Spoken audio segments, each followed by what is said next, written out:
दोस्तों, मेरा नाम मोहम्मद राहिल और आप देख रहे हैं द सिक्का डे। बचपन में एक कहावत सुनी थी कि जूतों में वाटा और सामान में टाटा बहुत मजबूत होता है। इसमें कितनी सच्चाई है यह तो पता नहीं, लेकिन पिछले दिनों भारतीय मीडिया में यह बात सामने आई कि टाटा ग्रुप ऑफ कंपनीज की कुल संपत्ति 365 अरब डॉलर पहुंच गई है। नमस्कार, आदाब, सत श्री अकाल। आज हम बात करेंगे कि टाटा समूह की संपत्ति पाकिस्तान की जीडीपी से ज्यादा कैसे हुई। यह उसे भारत की सबसे मजबूत कंपनी तो बनाती ही है, साथ ही साथ उसकी यह संपत्ति पाकिस्तान के सकल घरेलू उत्पादन यानी जीडीपी से भी कहीं अधिक है। आप अक्सर यह सुनते रहे होंगे कि रिलायंस ग्रुप के प्रमुख मुकेश अंबानी दुनिया के सबसे अमीर लोगों में शामिल हैं, या फिर अरबपति व्यापारी गौतम अडानी ने उनको पीछे छोड़ दिया, लेकिन उनमें आपको टाटा की चर्चा सुनने को नहीं मिलती है।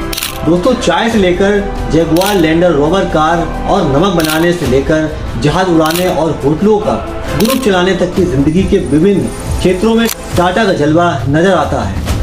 टाटा ग्रुप की मार्केट कैपिटलाइजेशन इस साल फरवरी में लगभग 365 अरब डॉलर रही है, जबकि हाल ही में अंतर्राष्ट्रीय मुद्रा कोष IMF ने पाकिस्तान के जीडीपी का अनुमान लगभग 341 अरब डॉलर लगाया है।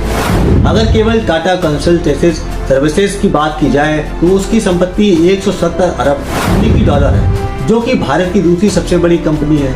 इसकी संपत्ति पाकिस्तान की आर्थिक की लगभग आधी है। बहरहाल यह सब एक दिन में नहीं हुआ है, इसके लिए 150 साल से अधिक का समय लगा, लेकिन यह सब जीवन के कई क्षेत्रों में भारत की पहली कंपनी रही। 8 फरवरी सन 1911 में लोनावाला डैम की आधारशिला रखते हुए उस समय के टाटा ग्रुप के प्रमुख सर दोराब जी टाटा ने अपने पिता जमशेद जी टाटा की सोच के बारे में बात रखी थी, जिन्होंने सन 1868 में इस कंपनी की बुनियाद डाली थी। यह अब 10 वर्टिकल्स के साथ 30 कंपनियों का ग्रुप है। यह 6 महादेशों के 100 से अधिक देशों में अपनी सेवा दे रही है। दोराब जी टाटा ने कहा था, मेरे पिता के लिए कमाना बात की बात थी। वह इस देश के लोगों की औद्योगिक और वैचारिक हालात को बेहतर बनाने को प्राथमिकता देते थे। उन्होंने अपनी जिंदगी में समय समय पर जिन विभिन्न संस्थाओं को शुरू किया, उनका असल मकसद उनका महत्वपूर्ण क्षेत्रों में विकास था। कंपनी की वेबसाइट पर उनके मिशन के तौर पर यह बात दर्ज है कि उन कंपनियों की स्थापना दुनिया भर में विभिन्न समुदायों के जीवन स्तर को बेहतर बनाने के लिए हुई है। कहा जाता है कि 19वीं सदी के अंत में टाटा के संस्थापक जमशेद जी टाटा को बम्बई के एक महंगे होटल में उनके रंग रूप की वजह से अंदर जाने नहीं दिया गया। जमशेद जी पर इस घटना का बहुत गहरा असर हुआ था। उन्होंने फैसला किया था कि वह इस होटल से बेहतर होटल बनाएंगे, जिसमें सभी भारतीय नागरिकों को आने जाने की इजाजत होगी। इस तरह सन 1903 में मुंबई के समुद्र किनारे ताज होटल की स्थापना हुई थी। यह शहर की पहली इमारत थी जिसमें बिजली, अमेरिकन पंखे और जर्मन लिफ्टन जैसी सुविधाएं दी गई थी। इसमें अंग्रेज खान सामे का काम करते थे। अब इसकी ब्रांच अमेरिका और ब्रिटेन समेत 9 देशों में है। जमशेद जी सन 1839 में एक पारसी परिवार में पैदा हुए। उनके पूर्वजों में कई पारसी धर्म के गुरु हुए थे। उन्होंने कपास, चाय, तांबे, पीतल और अफीम, जिनका कारोबार उस समय गैर कानूनी नहीं था, उनसे बहुत पैसा कमाया था। वह दुनिया भर में घूमने वाले शख्स थे और नए आविष्कारों से काफी प्रभावित होते थे। ब्रिटेन के एक दौरे के दौरान लंकासर में कपास की मिलों को देखने के बाद उन्हें यह एहसास हुआ कि भारत अपने इस उपनिवेशवादी मालिक के साथ मुलाकात कर सकता है। इसलिए सन 1877 में जमशेद जी ने महारानी मिल्स के नाम से देश की पहली टेक्सटाइल मिल खोली।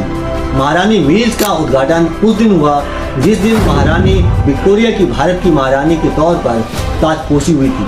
जमशेद जी के भारत के विकास के दृष्टिकोण को स्वदेशी शब्द से समझा जा सकता है, जो 19वीं सदी की शुरुआत में भारत की स्वतंत्रता के आंदोलन का महत्वपूर्ण अंग था।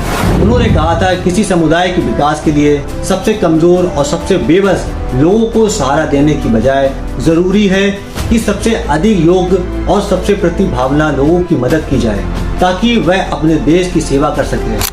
उनका सबसे बड़ा सपना स्टील का कारखाना बनाना था, लेकिन वह इस सपने के सच होने से पहले ही चल बसे। फिर उनके बेटे दोराब जी ने उनकी मौत के बाद अपने पिता का सपना पूरा किया और सन 1907 में टाटा स्टील ने उत्पादन शुरू कर दिया था। इस तरह भारत एशिया का पहला देश बन गया जहां स्टील का कारखाना बना। इस कारखाने के पास एक शहर आबाद हुआ जिसे जमशेदपुर का नाम दिया गया। आज ये भारत की स्टील सिटी के नाम से जाना जाता है। जमशेद जी ने अपने बेटे दोराब को पत्र एक औद्योगिक शहर बसाने को कहा था। उन्होंने लिखा था, इस शहर की सड़कें चौड़ी होनी चाहिए, इसमें पेड़, खेलों के मैदान, पार्क और धार्मिक स्थलों के लिए भी जगह होनी चाहिए।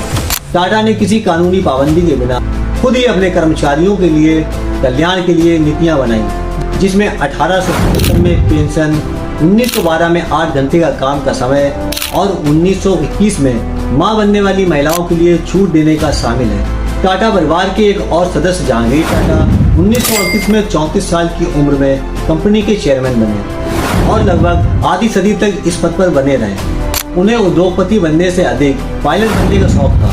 JRD बॉम्बे फ्लाइट क्लब से भारत में पायलट की ट्रेनिंग करने वाले पहले व्यक्ति थे। उनके हवाई लाइसेंस का नंबर 1 था, जिस पर उनको बहुत गर्व था। उन्होंने भारत की पहली हवाई डाक सेवा शुरू की। उस उड़ान में अक्सर डाक के साथ यात्रियों को भी ले जाया जाता था। बाद में यही डाक सेवा भारत की पहली एयरलाइन टाटा एयरलाइन बन गई, जिसका कुछ समय बाद नाम बदलकर एयर इंडिया कर दिया गया। बाद में एयर इंडिया को सरकार ने अपने अंडर में ले लिया, लेकिन एक बार फिर टाटा ने उस कंपनी को सरकार से खरीद लिया। एयर इंडिया वापस लेने के बाद अब टाटा सन्स के पास 3 एयरलाइंस हैं। एयर इंडिया के अलावा एयर विस्तारा है, जिसमें उनकी सिंगापुर एयरलाइंस के साथ साझेदारी है। उनकी एक और कंपनी एयर एशिया है, जिसमें मलेशिया के साथ साझेदारी है। एयर इंडिया को दोबारा वापस लेने का टाटा सन्स के चेयरमैन एन चंद्रशेखर ने अक्टूबर सन 2021 में एक बयान जारी करते हुए उसे एक ऐतिहासिक पल बताया था और कहा था कि देश की प्रमुख एयरलाइंस का मालिक बनना गर्व की बात है। चंद्रशेखर ने अपने बयान में यह भी कहा था, हमारी कोशिश होगी कि एक अंतर्राष्ट्रीय स्तर की एयरलाइंस चलाई जाए जिस पर भारत को गर्व हो।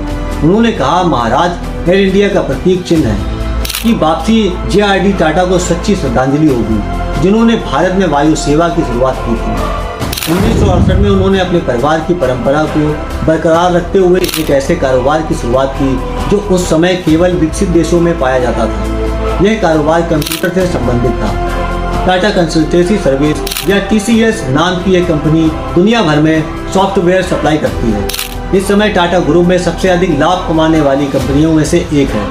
सन 1991 में उनके एक दूसरे के रिश्तेदार रतन टाटा के कंपनी की बागडोर संभाली और उनके नेतृत्व में टाटा ने दुनिया भर में अपने कारोबार को बढ़ाया।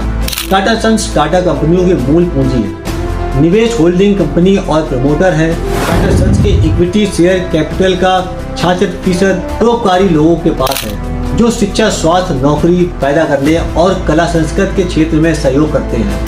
हालांकि टाटा कंपनी ने अभी कंपनी की संपत्ति के आंकड़े नहीं बताए हैं और यह भी बताया था कि कंपनी में दुनिया भर में 10 लाख से अधिक कर्मचारी काम करते हैं। कंपनी के अनुसार टाटा कंपनी या एंटरप्राइज अपने अपने बोर्ड ऑफ डायरेक्शन के नेतृत्व और निगरानी में स्वतंत्र रूप से काम करती है। अंबानी या अदानी के नाम इसलिए आते हैं कि उनकी कंपनियां व्यक्तिगत हैं, जबकि टाटा विभिन्न कंपनियों का समूह है और एक ट्रस्ट के तहत चलता है, इसलिए उसकी चर्चा उस तरह से नहीं होती है। टाटा ने कॉर्पोरेट सामाजिक जिम्मेदारी के तहत ब्रांड की समझदारी भरी पोजीशनिंग की है। इसकी वजह से देश भर में उपभोक्ताओं में उनसे जुड़े हुए और वह खुद को सुरक्षित महसूस करते हैं, क्योंकि उनके लिए यह ब्रांड भरोसेमंद और ईमानदार है।